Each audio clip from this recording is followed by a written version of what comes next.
Bismillahirrahmanirrahim. Alhamdulillah wassalatu wassalamu ala Rasulillah wa ala alihi wa sahbihi wa man walah. Amma ba'd. Sahabat-sahabat, ikhwan dan akhwat yang dimuliakan oleh Allah Subhanahu wa taala. Tentu sangat logis dan sangat masuk akal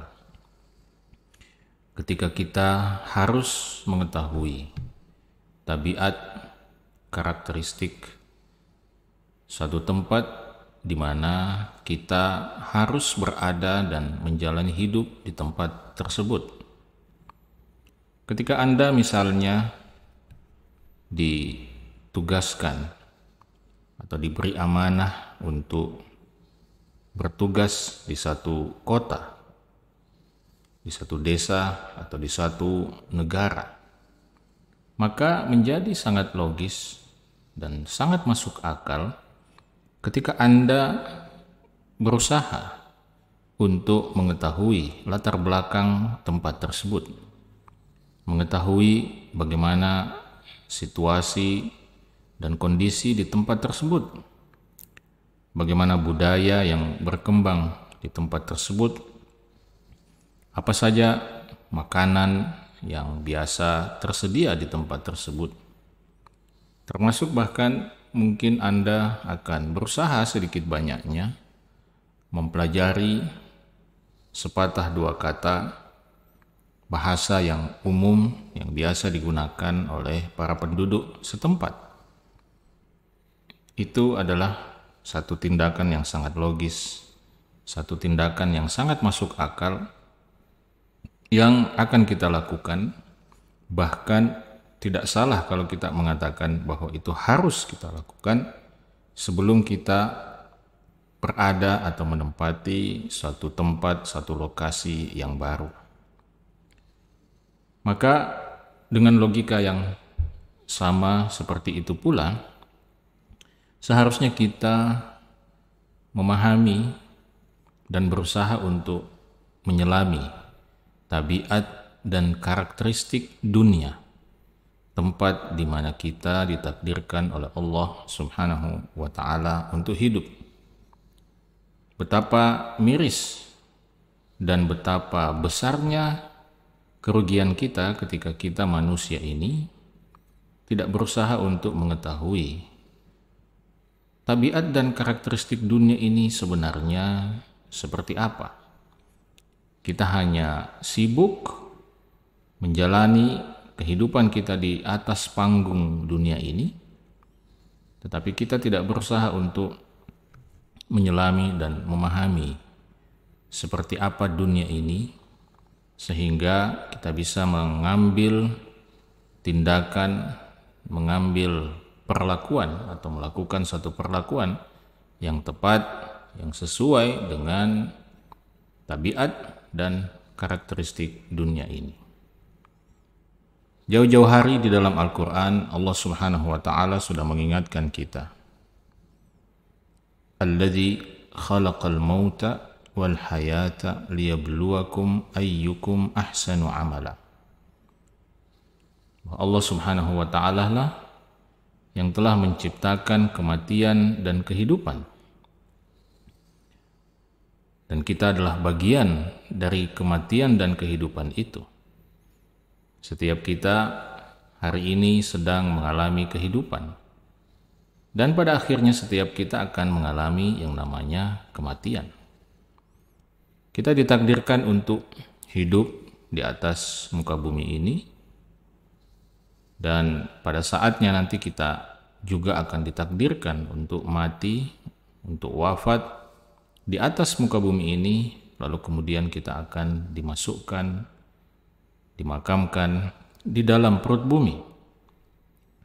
Maka untuk apa kemudian kita dihidupkan oleh Allah?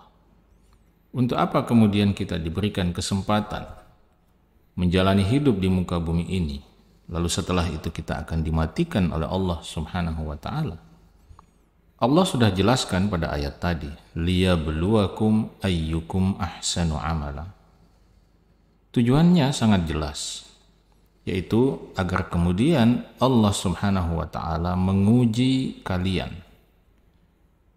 menimpakan atau memberikan ujian kepada kalian. Dan ujian itu tujuannya adalah ayyukum ahsanu amala. Tujuannya adalah untuk melihat dan kemudian membuktikan siapa di antara kalian yang terbaik amalnya. Siapa yang kemudian berhasil memahami tabiat kehidupan dunia ini, sehingga kemudian dia mengambil langkah-langkah yang tepat sesuai dengan tabiat dunia itu sendiri. Ketika dia memahami bahwa dunia ini adalah sifatnya sementara, maka dia menggunakan kesempatan dunia ini untuk menyiapkan bekalnya untuk kehidupan yang tidak sementara, untuk kehidupan yang abadi. Ketika dia memahami bahwa tabiat dunia ini adalah darul amal, adalah tempatnya manusia beramal, bekerja, bercocok tanam, berinvestasi untuk kehidupan akhiratnya, maka dia bekerja untuk itu. Dia memanfaatkan kehidupan dunia ini sebaik-baiknya untuk itu semua. Nah, termasuk di dalamnya, ketika dia memahami bahwa dunia ini adalah darul ibtila, adalah negeri, adalah fase kehidupan di mana setiap yang hidup di atasnya akan melewati ibtila, akan melewati ujian, maka dia memperlakukan dunia ini betul-betul sebagai darul ibtila, sebagai tempat ujian. Dia menjalani hidup di dunia ini seperti seorang siswa, seperti seorang mahasiswa yang sedang berada di dalam ruang ujiannya, sehingga dia sadar betul bahwa semua yang terjadi pada dirinya selama fase dunia ini itu semua adalah ibtila, itu semua adalah ujian dari Allah Subhanahu wa taala. Ketika dia mendapatkan kelapangan, ketika dia mendapatkan kenyamanan, ketika dia mendapatkan kesenangan, dia menjalani atau melewati fase-fase kehidupan yang begitu lapang, yang begitu berlimpah ruah kekayaan, yang begitu berlimpah ruah harta, berlimpah ruah kebahagiaan, kenikmatan. Dia faham, dia selalu mengingatkan dirinya bahwa wahai diriku, semua kesenangan ini, semua kenyamanan ini, semua harta yang berlimpah ini adalah bagian dari ujian Allah Subhanahu wa taala. Ini adalah soal ujian, ini adalah pertanyaan ujian yang Allah turunkan kepada kita untuk bisa kita jawab dengan tepat. Ketika Allah Subhanahu wa taala memberikan kita kesempatan menikmati kekayaan dunia, maka jawaban yang tepat untuk soal itu adalah dengan mensyukuri karunia harta, karunia kesenangan, karunia kenikmatan itu, untuk tetap menjalankan tugas kita sebagai hamba Allah Subhanahu wa ta'ala. Karena itu seorang hamba yang menyikapi setiap nikmat yang Allah berikan kepadanya, dia sikapi dengan semakin bersyukur kepada Allah Subhanahu wa taala, semakin banyak bersujud kepada Allah, semakin banyak menggunakan nikmat itu untuk membantu orang lain, semakin banyak menggunakan nikmat itu untuk membuktikan penghambaannya, ketundukannya kepada Allah Subhanahu wa taala, maka itulah hamba yang akan berhasil sebagai pemenang dalam ujian tersebut. Tapi seorang hamba yang ketika diberikan kesempatan untuk menikmati, mencicipi kesenangan dunia, kenikmatan dunia. Lalu dia menjawab kesenangan itu dengan menghambur-hamburkan harta dan menjauh dari Allah Subhanahu wa taala, menggunakan harta itu untuk bersenang-senang, mengikuti dorongan hawa nafsu, mengikuti dorongan syaitan, maka dia akan menjadi hamba yang fail, yang gagal, yang pecundang, yang tidak lulus dan tidak lolos dalam ujian kesenangan itu, ujian kenikmatan itu. Maka respon dan jawaban terbaik terhadap nikmat Allah Subhanahu wa taala, terhadap karunia Allah Subhanahu wa taala adalah dengan kita mensyukuri nikmat itu. Dengan kita mengingatkan diri kita selalu bahwa nikmat itu adalah milik Allah. Kapanpun, dimanapun, dan dengan cara apapun, Allah Subhanahu wa ta'ala bisa saja mengambil, mencabut nikmat itu dari kita. Begitu pula sebaliknya, sahabat-sahabat, ikhwan dan akhwat yang berbahagia. Seorang hamba ketika ditakdirkan di dalam hidupnya menjalani kehidupan yang sempit, menjalani kehidupan yang susah, menderita dan ditimpa oleh berbagai bentuk musibah, berbagai bentuk keburukan yang tidak menyenangkan hati. Maka kalau kita faham bahwa dunia ini adalah tempat ujian, maka sang hamba yang memahami karakter dunia sebagai tempat ujian juga akan menyikapi musibah-musibah dan keburukan itu sebagai sebentuk ujian dari Allah Subhanahu wa ta'ala. Bahwa musibah-musibah itu adalah satu soal, satu pertanyaan, satu tugas ujian yang Allah turunkan kepada kita, yang harus kita jawab dengan jawaban terbaik, yang harus kita respon dengan respon terbaik. Maka hamba yang faham betul tentang tabiat dunia akan merespon ujian itu dengan bersabar, dengan menguatkan hati, dengan menghibur hatinya bahwa ujian kesempitan, ujian kesulitan ini adalah ujian yang akan mengangkat derajatnya di sisi Allah Subhanahu wa ta'ala.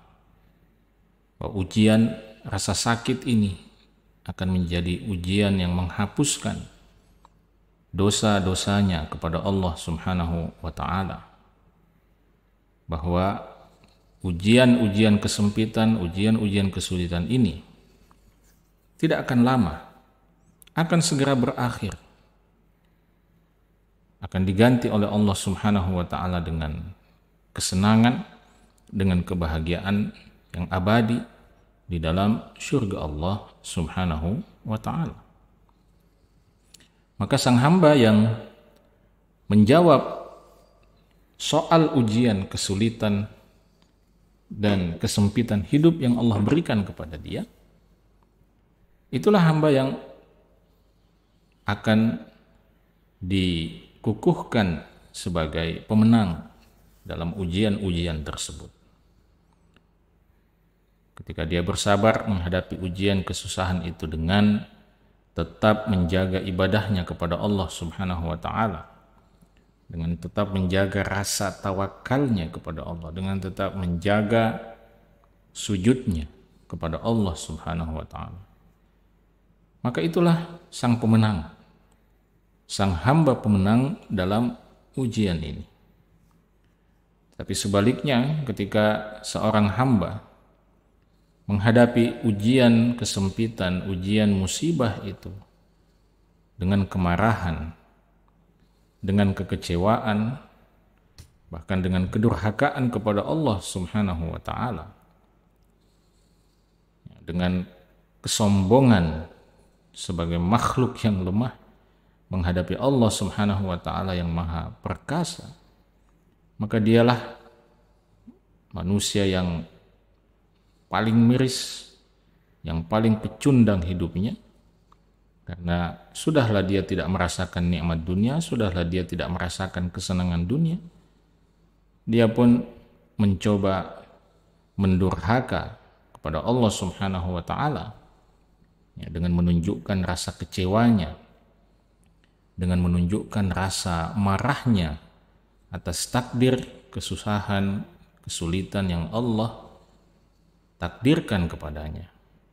Dan dia lupa bahwa segala macam kesusahan dan kesempitan yang hadir di dunia ini pada hakikatnya tabiatnya sama dengan dunia ini. Jika dunia ini tabiatnya adalah sementara, maka ujian-ujian kesusahan dan kesempitan itu pun tabiatnya sementara. Tidak akan berlangsung selamanya. Sebagaimana juga sebaliknya. Kesenangan, kenikmatan, kebahagiaan yang ada di dunia ini juga adalah kesenangan dan tabiat yang kesenangan yang tabiatnya adalah sementara pula, seperti juga dunia. Karena itu, insya Allah dalam kesempatan kali ini kita akan bersama-sama mengkaji sebuah buku, sebuah kitab yang ditulis oleh Syekh Dr. Ahmad Farid hafizahullah ta'ala, seorang ulama ahlus sunnah dari Mesir, di mana beliau menulis satu buku kecil yang beliau berjudul Tasliyatul Musab, Tasliyatul Musab bima fil balwa minan naf'i was thawab. Jadi judul dari kitab ini kira-kira maknanya adalah memberikan hiburan kepada orang yang ditimpa musibah, bahwa setiap ujian, setiap musibah itu akan membawa manfaat, dan bahkan lebih dari itu akan membawa thawab, membawa pahala, memberikan pahala kepada orang yang tertimpa musibah itu. Dan beliau mengingatkan kita pada bagian pengantar dari buku ini. Beliau katakan, fa innahu man istakhbara al-aqla wan naqla akhbarahu bi anna ad-dunya darul masaibi wasyurur. Kata beliau, sesungguhnya siapapun yang mencoba menyelami akal fikirannya dan mencoba menyelami nas-nas dan pesan-pesan Al-Quran dan Sunnah, maka keduanya, yaitu akal sehatnya dan juga dalil-dalil yang sahih dari Al-Quran maupun Sunnah, itu akan mengabarkan kepadanya bahwa dunia ini adalah darul masaibi wasyurur, adalah tempat di mana kita akan berlimpah-limpah musibah, tempat di mana kita akan melewati berbagai macam bentuk ujian-ujian yang tidak menyenangkan bagi diri kita. Walaysa fiha ladzatun 'ala al-haqiqati illa wa hiya mashrubatun bil qadar. Bahwa dalil Al-Quran maupun Sunnah, pesan-pesan wahyu dan juga akal sehat kita akan menyampaikan kepada kita bahwa tidak ada satupun kelezatan di dunia ini yang benar-benar bisa dianggap sebagai sebuah kelezatan yang hakiki, melainkan setiap kelezatan dunia itu pasti akan dinodai, dikotori dengan al-qadar, ya, dinodai dengan kotoran. Maksudnya adalah bahwa ketika kita merasakan satu kenikmatan di dunia ini, maka kenikmatan itu tidak 100% kita rasakan sebagai satu kenikmatan. Ada kelelahan di sana, ada rasa bosan, ada rasa jenuh di sana. Ya, marilah misalnya kita berbicara tentang 1-2 kenikmatan dunia, mohon maaf. Nikmat berhubungan suami istri bagi para suami istri. Itu adalah satu kenikmatan yang Allah halalkan untuk mereka. Tetapi itu adalah kenikmatan yang tidak 100% kenikmatan. Ada kelelahan di sana, ada rasa letih di sana. Dan boleh jadi pada fase-fase tertentu ada kebosanan di sana. Dia bukan satu nikmat yang begitu luar biasa sehingga kita bisa menganggap itu sebagai puncak kenikmatan. Nikmatnya menjadi orang kaya, ya mungkin itu menyenangkan, ya mungkin sangat menyenangkan ketika kita mempunyai begitu banyak harta, begitu banyak uang, begitu banyak properti misalnya. Tetapi itu adalah kenikmatan yang tidak murni sebagai satu kenikmatan. Ya, di sela-sela kenikmatan menjadi kaya itu ada noda, ada rasa bosan, ada rasa lelah, ada rasa letih. Nikmatnya menikmati satu makanan yang paling enak di dunia. Memang mungkin dia terasa nikmat, terasa lezat. Ya, tetapi di sela-sela itu ada noda yang menodai kenikmatan itu. Ya, mungkin mungkin ada makanan yang terselip ke dalam gigi kita kemudian menyebabkan kita merasa sakit.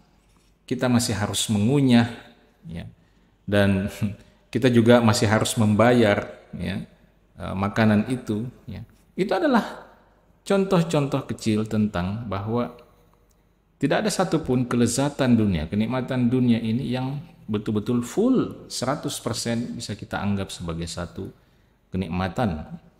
Akan begitu kita selesai mencicipi dan merasakan kenikmatan dunia itu, rasanya pun sudah hilang. Rasanya pun sudah hilang, kenikmatannya pun sudah hilang, ya. Kelezatannya pun sudah hilang, ya, meskipun dalam banyak bahasa propaganda, ya, iklan dan promosi kita sering ditipu, ya, dengan ungkapan bahwa rasa lezatnya tidak bisa hilang atau rasa nikmatnya tidak bisa hilang. Itu adalah kata-kata dusta yang sifatnya propaganda sebenarnya, karena ya setiap kita menyadari betul bahwa begitu kita selesai makan, rasa lezatnya pun sudah hilang. Ya, bahkan begitu makan itu sudah melewati lidah kita, lidah, ya, di mana syaraf-syaraf pencicip kita itu berada, begitu dia makanan itu sudah melewati lidah kita, sudah tidak terasa lagi manisnya, ya, asamnya, pedasnya, gurihnya, dan seterusnya. Maka itulah makna perkataan beliau, walaysa fiha ladzatun 'alal haqiqati illa wa hiya masyubatun bil kadar. Kelezatan dunia itu tidak ada satupun yang hakiki, melainkan ada saja noda yang menodai kelezatan tersebut. Karena itu sangat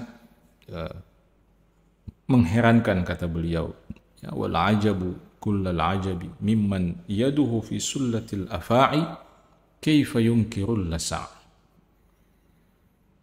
Yang sungguh menakjubkan, kata beliau, adalah ketika ada orang yang memasukkan tangannya ke dalam keranjang yang berisi ular berbisa, bagaimana mungkin dia mengingkari adanya sengatan ular yang berbisa itu.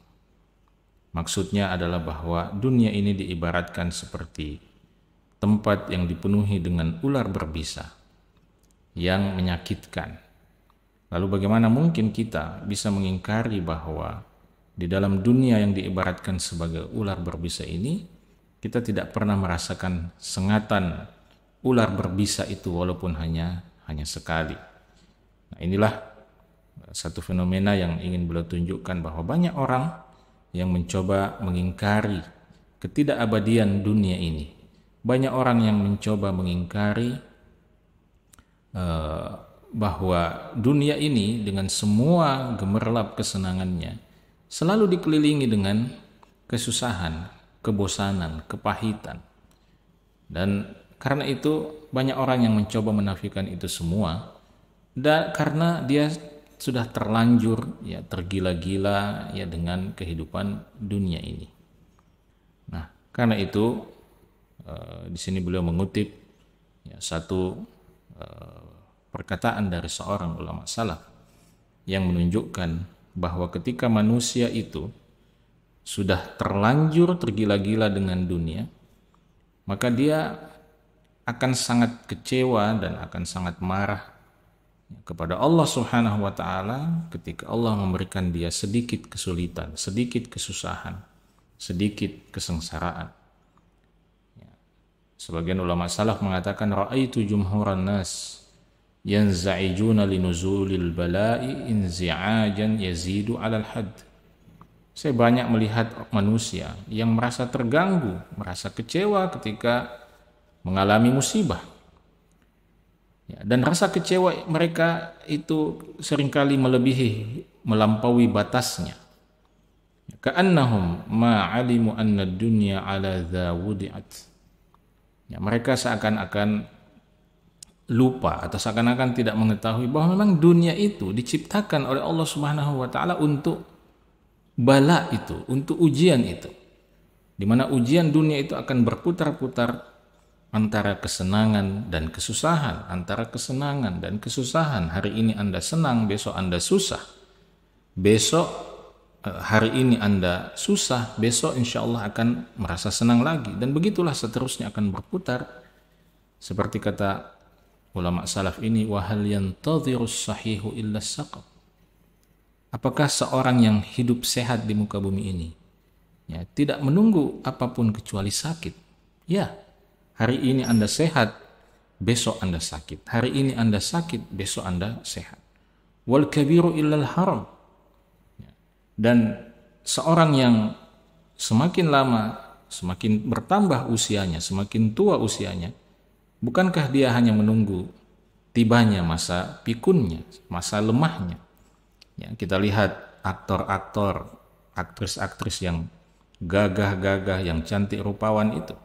Ketika semakin bertambah usianya, semakin tua usianya, semakin lemah, semakin keriput, semakin dipenuhi dengan uban, ya, semakin tidak berdaya, semakin tidak punya apa-apa.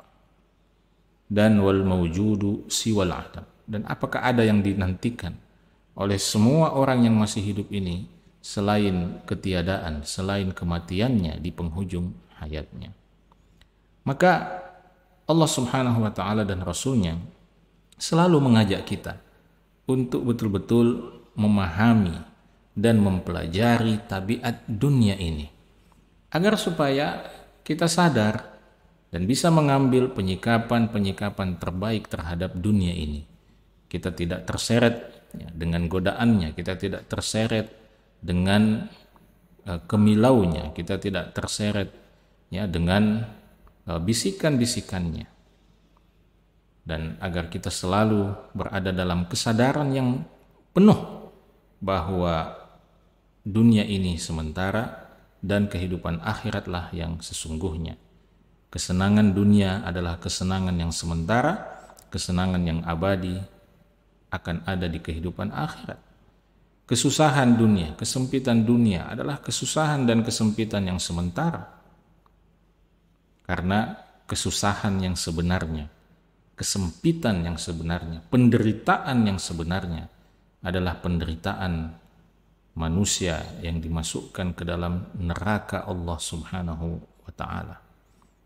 Itulah tabiat dan karakter dunia yang harus selalu kita ingat, sahabat-sahabat, ikhwan dan akhwat yang dimuliakan oleh Allah Subhanahu wa taala. Dan jangan pernah merasa hebat ketika Anda sudah tekun melakukan ibadah, ketika Anda sudah komitmen untuk hadir di pengajian-pengajian, di majelis-majelis ilmu. Jangan pernah menganggap bahwa Anda bisa selamat dari asumsi yang keliru tentang dunia ini. Tidak sedikit mereka yang dahulunya tekun beribadah, yang dahulunya berkomitmen dengan agama, tetapi ketika dunia masuk dalam kehidupan mereka, mereka lupa, mereka terbius dengan dunia ini, dan mereka lupa bahwa dunia ini sementara dan kehidupan akhiratlah yang selamanya. Demikian pengantar kita untuk mengkaji kitab Tasliyatul Musab yang ditulis oleh Syekh Ahmad Farid. Sampai bertemu dalam sesi kita selanjutnya. Assalamualaikum warahmatullahi wabarakatuh.